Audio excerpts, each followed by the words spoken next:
So, Allan, how do you and this friend of yours that you met, tell us that story? How did this happen to come up with these 13 indicators? Yeah, I'd love to tell you I came up with them with my brilliant thinking. But if I were to tell you that, to quote the late, not so great Richard Nixon, that would be wrong.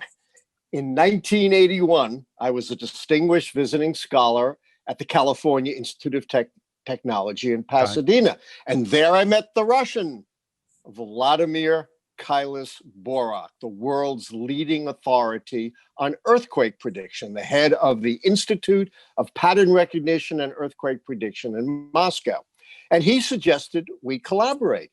And being foresightful, of course, I said, we're not going to collaborate. Earthquakes may be a big deal here in Washington, D.C., but I have to go back, in Southern California, but I have to go back to Washington, D.C. Nobody cares about earthquakes there. That's right. You know, I teach at American University. And he said, I don't want to do earthquakes. I already solved that. Yeah, right. Get this.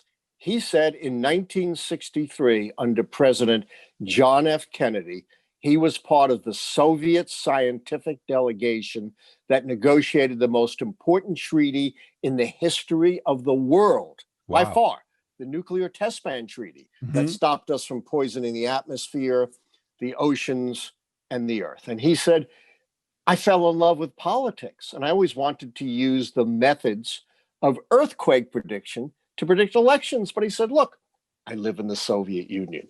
Elections?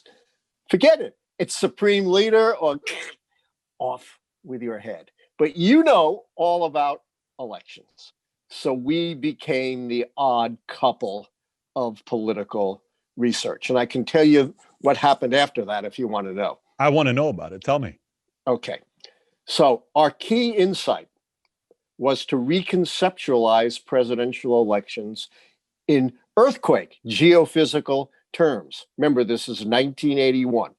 Not as Carter versus Reagan, not as Republican versus Democrat, not as liberal versus conservative, but as stability, the party in power keeps the White House, and earthquake, the party in power is turned out.